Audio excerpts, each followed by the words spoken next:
Hi friends, ఎలా ఉన్నారు?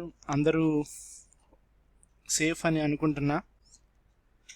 So ఇవాళ యాక్చువల్గా మనము జీ షేర్ ఉంది కదా, జీ ఎంటర్టైన్మెంట్స్. సో దాని గురించి అట్లీస్ట్ సంథింగ్ లైక్ మనం కొంచెం ఇన్ఫర్మేషన్ అయితే ఇవ్వదలుచుకున్నాను నేను. సో జీ షేర్ వచ్చేసి మనకి ఇవాళ ఆల్మోస్ట్ మీరు చూస్తే,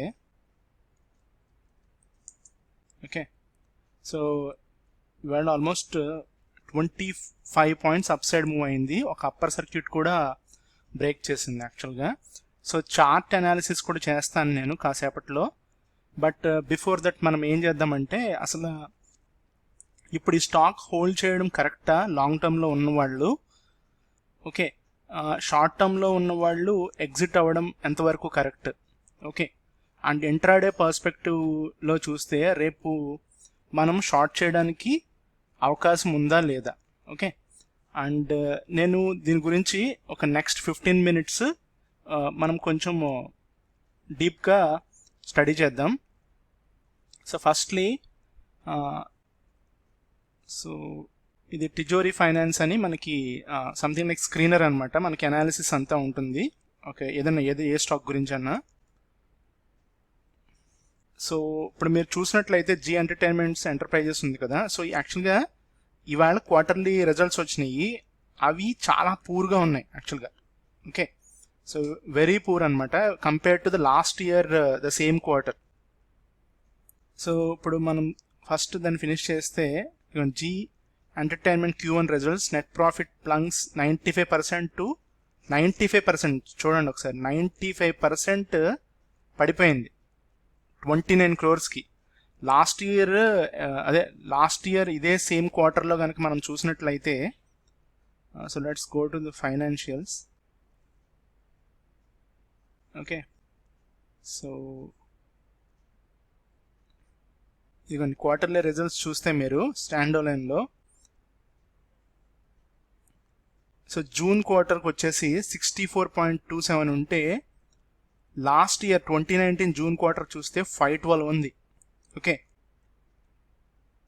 అండ్ ఈవెన్ కన్సాలిడేటెడ్ చూస్తే ఇదిగోండి 29.24 ఉంటే, మనకి లాస్ట్ ఇయర్ జూన్ క్వార్టర్లో ఇదే సేమ్ ఫిగర్స్ చూస్తే 527 ఉంది. ఓకే, అంటే మనకి యాక్చువల్గా ఈ పాండమిక్ గురించి ఫాల్ అయితే చాలా, అంటే ఐ మీన్ టు సే డ్రాస్టిక్గా ఫాలో అయింది.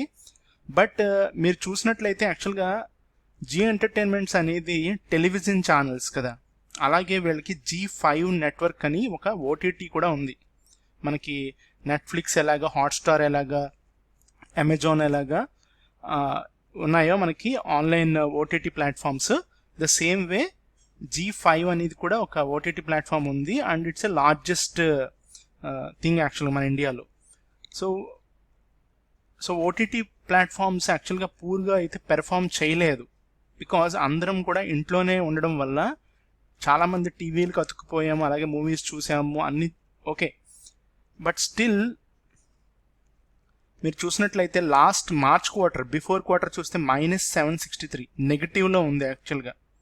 ఓకే, అండ్ ఈ క్వార్టర్ వచ్చేటప్పటికి కొంచెం పెరిగింది, 29 crores వచ్చింది. బట్ అదే లాస్ట్ ఇయర్ క్వార్టర్ చూస్తే 527, అందుగురించే 95% లాస్ అని చూపించారు. ఓకే, అండ్ మనకి ఇప్పుడు యాక్చువల్గా కొంచెం ఫిగర్స్లోకి కనుక వెళ్తే మనము, ఓకే, సో 36% అనేది పడిపోయింది యాక్చువల్ టోటల్ ఇన్కమ్లో. ఓకే, అండ్ మనం ఇంకా కంప్లీట్గా దీని గురించి మనము డిస్కషన్ కన్నా నేను చార్ట్లో యాక్చువల్గా కంప్లీట్గా చూపిస్తాను మీకు. మనకి మెయిన్ వచ్చేసి ఇక్కడ ఓకే, సుభాష్ చంద్ర అనే చైర్మన్, ఓకే మనకు తెలుసు కదా, రెసిగ్నేషన్ ఆల్రెడీ ఇచ్చేశారు నాన్ ఎగ్జిక్యూటివ్ డైరెక్టర్ కింద కూడా. సో అండ్ మనకి యాక్చువల్గా న్యూ చైర్మన్ వచ్చేసి ఆర్ గోపాల్ అని యాక్చువల్గా. ఓకే, సో నౌ ఇప్పుడు మనం యాక్చువల్గా చూసినట్లయితే ఓటీటీ ప్లాట్ఫామ్స్లో ఇంపాక్ట్ ఎందుకు జరిగింది అనేది మనం ఒకసారి చూస్తే, ఓకే, సో ఇక్కడ యాక్చువల్గా మనం రెవెన్యూ మిక్స్ కనుక ఒకసారి ప్రొడక్ట్ బ్రేకప్ కనుక చూస్తే, లొకేషన్ వైజ్ బ్రేకప్ చూస్తే it side right side figure అంటే ఈ పర్సంటేజ్ ఆఫ్ రెవెన్యూ మన ఇండియా నుంచి కదా ఎక్కువ వచ్చేది, 87.3% ఇండియా నుంచి వస్తుంది. And rest of the world అంటే బయట కంట్రీస్లో ఉన్న ఇండియన్స్ కూడా వాచ్ చేస్తూ ఉంటారు కాబట్టి వాళ్ళ పర్సంటేజ్ వచ్చి ఆల్మోస్ట్ 13% ఉంది కదా. సో ఈ ప్రోడక్ట్ బ్రేకప్లో వచ్చేసి మనకి అడ్వర్టైజ్మెంట్స్ రెవెన్యూ ఎంత వస్తుందంటే 63.48%. అంటే మేజర్ ఆల్మోస్ట్ 63.48% అడ్వర్టైజ్మెంట్స్ ద్వారానే ఎర్న్ చేస్తున్నారు జీ ఎంటర్టైన్మెంట్స్ వాళ్ళ ఛానల్స్లో అవ్వచ్చు అండ్ ఓటీటీ ప్లాట్ఫామ్స్లో అవ్వచ్చు. I mean only one OTT platform they have, వాళ్ళకి ఒకటే ఉంది కాబట్టి. అండ్ సబ్స్క్రిప్షన్ వైజ్ చూస్తే మీరు ఆల్మోస్ట్ 30%, 29.12% సబ్స్క్రిప్షన్స్ ఉన్నాయి. సో నెంబర్ ఆఫ్ సబ్స్క్రిప్షన్స్ మనకు తెలుసు కదా జీ ఎంటర్టైన్మెంట్స్. బట్ వీళ్ళు ఎక్కడ ఫెయిల్ అవుతున్నారంటే వీళ్ళు అంటే పేటిఎంతో అవ్వచ్చు, ఫోన్పేతో అవ్వచ్చు, లేకపోతే అమెజాన్తో కూడా ఇన్బిల్ట్ ఉంది, ఎయిర్టెల్ వాళ్ళతో ఉంది. సో వీళ్ళందరితో వీళ్ళు టైఅప్ అయిపోయి ఒక ప్లాన్ తీసుకుంటే ఇన్బిల్ట్ 1 year ప్లాన్ డిఫాల్ట్ ఇచ్చేస్తున్నారు. ఫస్ట్ 1 year అంటే ఫస్ట్ 12 months ఫ్రీగా ఇస్తున్నారు. సో లేకపోతే యాక్చువల్గా వీళ్ళకి సబ్స్క్రిప్షన్ పర్సంటేజ్ అనేది ఇంకా ఎక్కువ ఉండాలి యాక్చువల్గా. బట్ అది కొంచెం యాక్చువల్గా నా దృష్టిలో ఒక 45-50% అంటే 40% అన్నా ఉండేది. సో వీళ్ళ సేల్స్ చూస్తే మీరు ఆరెంజ్ కనుక చూస్తే వీళ్ళ సేల్స్ మీడియా కంటెంట్ ప్రిపేర్ చేస్తాం కదా మనము. సో టెలివిజన్స్ అంటే సీరియల్స్కి ప్రమోషన్ వైజ్ ఆ కంటెంట్ వైజ్ రెవెన్యూ వచ్చేది almost 2.8%. And rest of the other resources నుంచి వచ్చేది అదర్స్ నుంచి వచ్చేది 2.77%. అండ్ మీడియా కంటెంట్ నుంచి వచ్చేది 4% ఆల్మోస్ట్ దట్. సో ఇక్కడ మనము బేసిక్గా గమనించాల్సింది ఏంటంటే ఇవాళ చార్ట్ కనుక చూసినట్టయితే ఎవరైనా సరే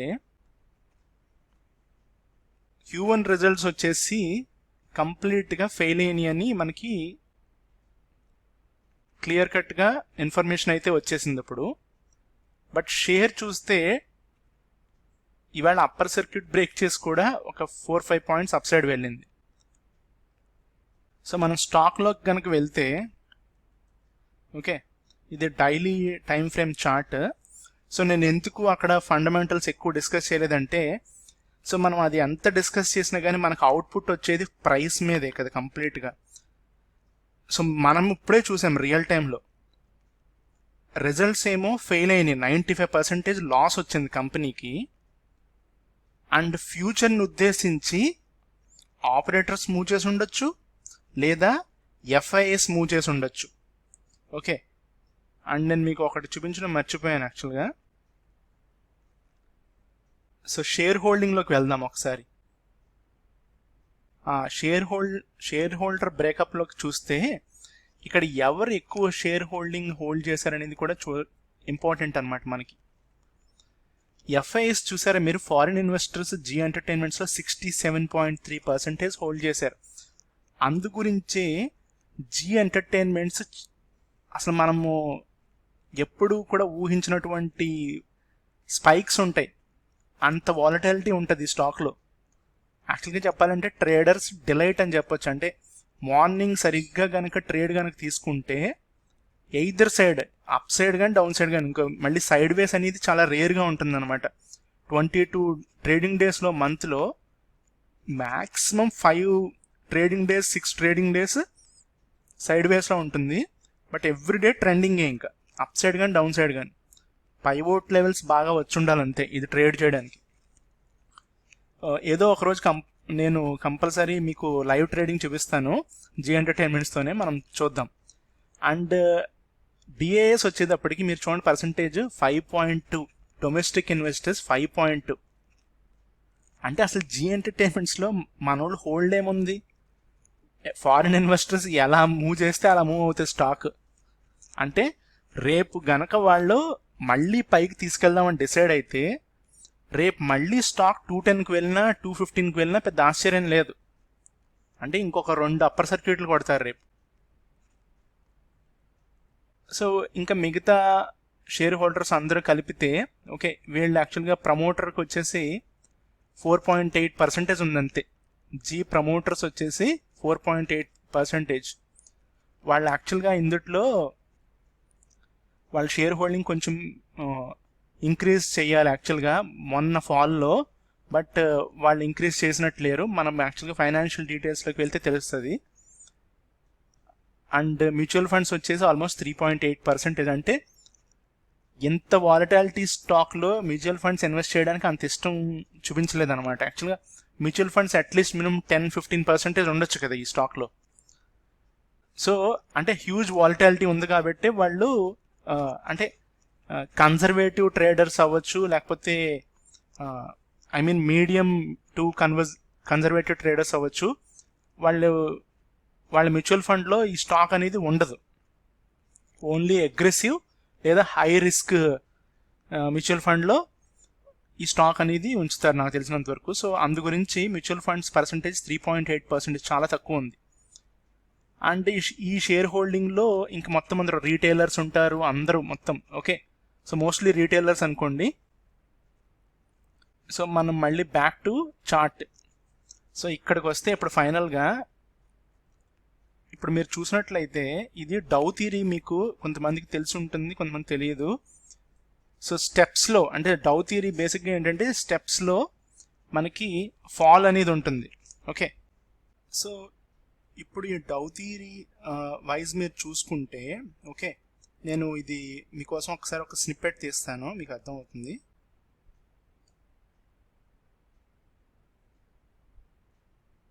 సో ఇప్పుడు మీరు అబ్జర్వ్ చేస్తే ఇది హై కదా, ఇది ఆల్మోస్ట్ 615 దగ్గర ఉంది అనుకుందాం ఓకే. అంటే 52 వీక్ హై ఓకే,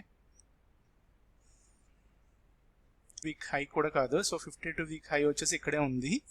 సో ఇది ఆల్మోస్ట్ లైఫ్ టైం హై కింద. Zee entertainments life time high వచ్చేసి 620 దగ్గర ఉంది.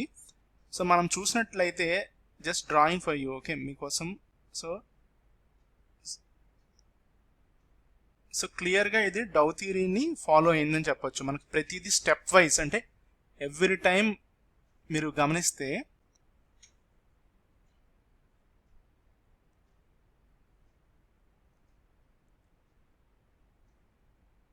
సో రెసిస్టెన్సెస్ అనేది ప్రతి చోట కూడా ఎక్కడికక్కడ రెసిస్టెన్స్ అనేవి ఫామ్ అయినాయి. సో ఇదిగోండి ఇది ఇక్కడ లాస్ట్ రెసిస్టెన్స్ ఇప్పుడు ఓకే.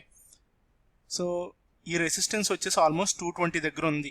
సో రేపు 220 టచ్ చేసేస్తారా, అక్కడి నుంచి స్టాక్ మళ్ళీ అంటే జీ ఎంటర్టైన్మెంట్స్ అనేది long term up trend start అవుతుందా, లేదా ఇక్కడి నుంచి మళ్ళీ కిందకి down trend. As of now ఇప్పుడు మనం చూస్తే డౌన్ ట్రెండ్ క్లియర్గా ఉంది. సో క్లియర్గా డౌన్ ట్రెండ్లోనే ఉంది మనకి కదా. సో ఇలా వచ్చేస్తారా, లేకపోతే బ్రేక్అవుట్ అయ్యి అప్ సైడ్ మూమెంట్ స్టార్ట్ చేస్తారా. అంటే anything above 220 okay. So anything above 220 మనకి క్లియర్ కట్గా ఇప్పుడు ఒక ఐడియా ఉంది కదా. So anything above 220. ఇప్పుడు ఇక్కడ లాస్ట్ ఫైనల్ అంటే బ్రేక్అవుట్ లాంగ్ టర్మ్ బ్రేక్అవుట్ అయ్యి రెసిస్టెన్స్ ఎక్కడుంది మనకి, ఇదిగోండి. అంటే డౌ థియరీ ఫెయిల్ అవ్వబోతుంది ఎక్కడ, అబౌవ్ 210 కనుక సస్టైన్ అయితే ఫస్ట్ థింగ్ ఏంటంటే ఎఫ్ఐఎస్ ఎవరైతే హోల్డ్ చేస్తున్నారో ఫస్ట్ నుంచి, అంటే ఎఫ్ఐఎస్ అంటే ఫారిన్ ఇన్వెస్టర్స్ ఎలా ఉంటుంది అంటే లాంగ్ టర్మ్ బెట్టింగ్ ఉంటుంది వాళ్ళకి, మనలా ఉండదు. అంటే 3 years 4 years హోల్డ్ చేస్తారు, ఏది షార్ట్లు కొట్టేసి. సో ఫ్యూచర్ కాంట్రాక్ట్స్ ఉంటాయి కదా, ప్రతి ఫ్యూచర్ కాంట్రాక్ట్లో వాళ్ళు ఎవ్రీ కాంట్రాక్ట్ హోల్డ్ చేసి షార్ట్లు కంటిన్యూ చేస్తారనమాట అంతే. లేదా మనం అమ్ముతున్నప్పుడు కొంటా ఉంటారు. సో ఇప్పుడు వాళ్ళ ట్రెండ్ ఏది, ఫస్ట్ ఇనీషియల్గా మనం చూస్తే వాళ్ళ ట్రెండ్ ఇక్కడి నుంచి స్టార్ట్ అయ్యి వాళ్ళు డౌన్ ట్రెండ్లో ఉన్నారు. ఇది కనుక బ్రేక్ అయినప్పుడు వాళ్ళు కంప్లీట్గా వాళ్ళు అనుకున్న ఏదైతే క్వాంటిటీ ఉందో కంప్లీట్గా సెల్ చేస్తారనమాట. సో వాళ్ళు అనుకున్న ప్రైస్కి అయితే తీసుకొచ్చారు జీ ఎంటర్టైన్మెంట్స్ని. అంటే వాళ్ళు అనుకున్న బెస్ట్ ప్రైస్ మొన్న రీసెంట్ లో, ఎప్పుడు కరోనా వచ్చిన టైంలో ఆ రీసెంట్ లో ఏదో చూద్దాం ఒకసారి. ఇక్కడ ఇదిగోండి 115 116 రేంజ్ అనుకుందాం. సో అది వాళ్ళు ద బెస్ట్ ప్రైస్ అనుకున్నారు. వాళ్ళు గనక ఇక్కడ గనక బల్క్గా, ఓకే, వాళ్ళు ఏదో మనలాగా ఒక 1000 షేర్స్ 10,000 షేర్స్ లేకపోతే 50,000 షేర్స్ కొనరు. 1 crore నుంచి ఒక 10 crore షేర్స్ కొంటారు. అంటే ఎన్ని షేర్లు కుదిరితే ఎవరు అమ్మితే వాళ్ళ దగ్గర నుంచి కొంటానే ఉంటారు. సో ఇక్కడ లాస్ట్ ఫేజ్లో మొన్న ఎవరైతే మనోళ్ళు, అదే ఐ మీన్ మనందరం కూడా ఎవరైతే రీటైల్ ట్రేడర్స్ హోల్డ్ చేసిన వాళ్ళు కష్టపడి, కొంతమంది ఇక్కడ కొన్నవాళ్ళు ఇక్కడ అమ్మేస్తారు, ఇక్కడ కొన్నవాడు ఇక్కడ అమ్మేస్తాడు, అలాగా రీటైల్ ట్రేడర్స్ ఎప్పుడూ నష్టపోతూ ఉంటారు. కాబట్టి లాస్ట్ ఫేజ్లో ఎవరైతే అమ్మేశారో వాళ్ళ అందరి షేర్లు కూడా వీళ్ళు అక్వైర్ చేశారు. సో ఇది ఇప్పుడు ఏమవుద్దంటే డిమాండ్ జోన్ అయిపోతుంది. ఎప్పుడు ఇక్కడ గనక బ్రేక్అవుట్ అయ్యి అప్ సైడ్ గనక ప్రైస్ వెళ్తే అబౌట్ 210 220 ప్రైస్ సస్టైన్ అయితే గనక గ్రీన్ క్యాండిల్ గనక వస్తే, ఓకే నేను మీకు క్లియర్గా చూపిస్తాను.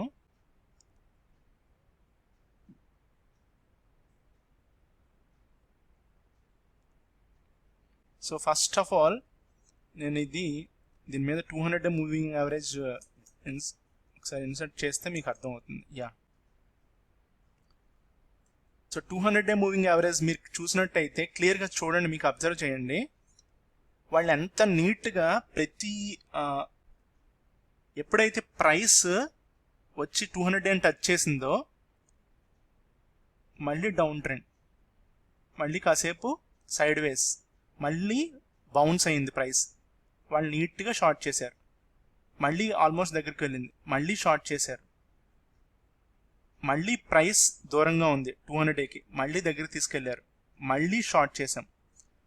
సో ఇక్కడ షార్ట్ చేసిన వాళ్ళు ఎవరు? మనం కాదు, రీటైల్ ట్రేడర్స్ కాదు, ఫారిన్ ఇన్వెస్టర్స్.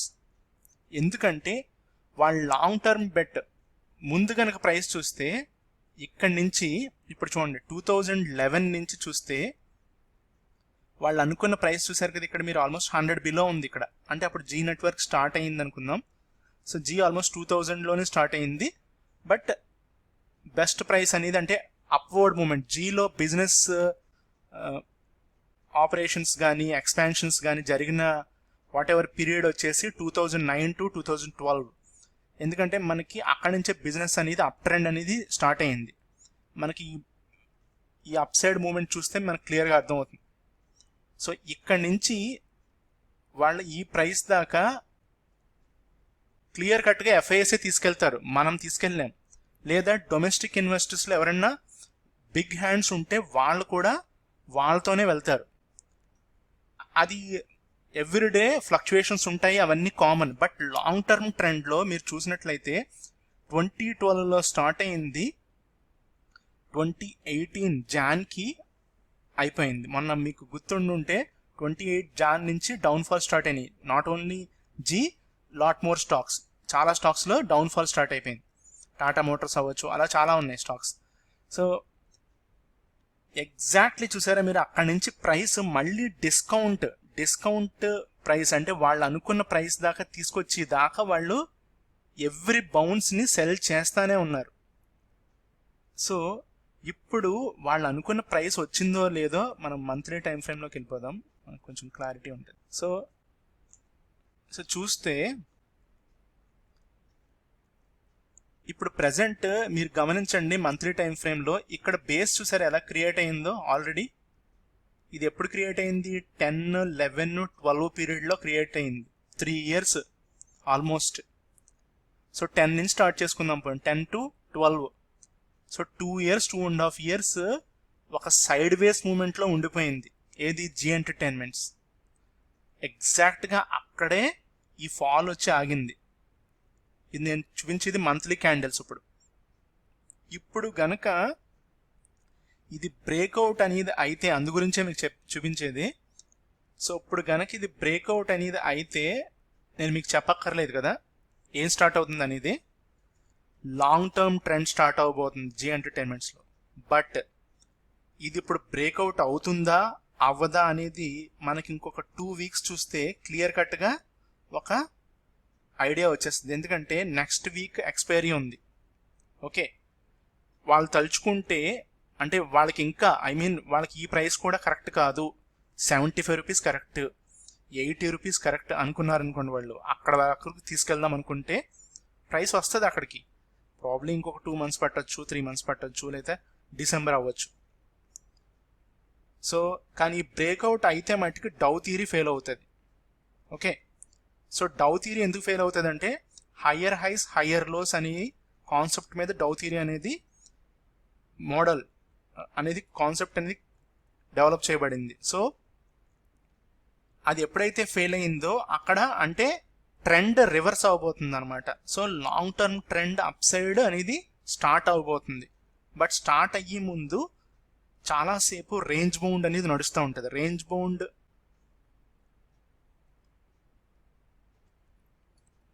సో అప్పుడు రేంజ్ బౌండ్ అంటే ఫర్ ఎగ్జాంపుల్ ఇక్కడ ఉంది కదా, సో ఇక్కడ కొన్ని నెలల పాటు ఇలా ఉండొచ్చు కూడా, మనకు తెలియదు. కానీ ఎప్పుడైతే ఈ బ్రేక్అవుట్ వస్తుందో అప్పుడు మళ్ళీ long term. So Zee entertainments మీదే ఎందుకు నేను ఈ స్టాక్ మీద ఎందుకు చూపించానంటే ఇవాళ టెలివిజన్ ఛానల్స్ అనేవి పోవు, కామన్. అది ఓటీటీ ప్లాట్ఫామ్సే ఫ్యూచర్. మూవీ హాల్స్కి వెళ్ళే వాళ్ళు తగ్గిపోతారు. యాజ్ ఆఫ్ టుడే చూస్తే జీ ఎంటర్టైన్మెంట్సే కాదు, ప్రతి ఓటీటీ ప్లాట్ఫామ్కి కంటెంట్ లేదు. అంటే మనం పాత కంటెంటే చూస్తున్నాం. కంటెంట్ న్యూ కంటెంట్ అంతా కూడా April 15th అయిపోయింది. సో న్యూ కంటెంట్ డెవలప్ చేద్దామంటే రెస్ట్రిక్షన్స్ ఉన్నాయి. సో లాస్ట్ 4 months రెస్ట్రిక్షన్స్ వల్ల మూమెంట్ అనేది లేదు. So G network, so G5 అనే ఓటీటీ ప్లాట్ఫామ్ మీద చూసినట్లయితే మీరు న్యూ కంటెంట్ లేదు. ఇప్పుడు ఫ్యూచర్లో న్యూ కంటెంట్ అనేది యాడ్ చేస్తారు. సో వీళ్ళు ఎంతవరకు తీసుకెళ్తారు అనేది మనకి పోను తెలుస్తుంది. మనం మట్టికి వాడేం చేస్తాడు వీడేం చేస్తాడు అనేది కాకుండా ఎప్పుడైతే బ్రేక్అవుట్ అయిందో స్లోగా మట్టికి యాడ్ చేసుకోవడం చాలా చాలా బెటర్. ఎందుకంటే జీ అనేది చిన్న నెట్వర్క్ ఏం కాదు. బట్ ఇక్కడ ఇప్పుడే ఇమీడియట్గా బై చేయడం అనేది చాలా హైలీ రిస్క్. బికాస్ మీరు లాస్ట్ 3 days చూస్తే ఆల్మోస్ట్ మీకు 25 to 30% అనుకుంటా మూమెంట్ వచ్చేసింది. 134 నుంచి 135 నుంచి ఈవేళ ఆల్మోస్ట్ 200 టచ్ చేసింది. సో 65 రూపీస్ మూమెంట్ అయిపోయింది. Okay, so wait for a reversal and we can take an opportunity. అలాగే ఇక్కడ నేను చెప్పినట్టు బ్రేక్అవుట్ కనుక స్టార్ట్ అయ్యి అప్ సైడ్ కనుక మూవ్ అయితే మనకి జీలో బాటమ్ అనేది ఆల్మోస్ట్ ఫిక్స్ అయిపోయినట్టే. బట్ లేదు, ఇంకొక రెడ్ బార్ ఇక్కడ కనుక రేపు ఎల్లుండో కనుక వేసి 2 బార్లు ఇలా దింపి మళ్ళీ వచ్చాడు అంటే, బ్రేక్అవుట్ అయ్యాడంటే కొత్త లో అనేది మళ్ళీ వేస్తాడు. ఆ లో ఎక్కడ అనేది మళ్ళీ మనం వెయిట్ చేయాల్సిందే. Okay, until the foreign investors they feel that this is the best price for G to enter for long term again. అది సో అందుగురించే సో రెవెన్యూస్ అనేది ఇంపాక్ట్ అనేది ఉందో లేదో రేపు కానీ మనకి ఎల్లుండి కానీ తెలిసిపోతుంది. ఓకే, సో ఇది నేను మీకు చూపించాలనుకున్నాను క్లియర్గా. ఓకే ఫ్రెండ్స్, సో ఇది ఈ వీడియో మీకు కనుక నచ్చినట్లయితే మీరు ఫాలో అవ్వండి, అలాగే సబ్స్క్రైబ్ కూడా అవ్వండి. అలాగే మీకు ఏమైనా కామెంట్స్ ఉంటే కామెంట్ సెక్షన్లో మీరు ఎంటర్ చేయండి. నేను చూసి మీకు మీకు ఏదైనా స్టాక్ అనాలిసిస్ కానీ లేకపోతే ఏదైనా టెక్నికల్స్ కానీ మీకు ఏమన్నా కావాలి అనుకుంటే మీరు కామెంట్ సెక్షన్లో మీరు అప్లోడ్ చేయండి. Okay, thank you guys.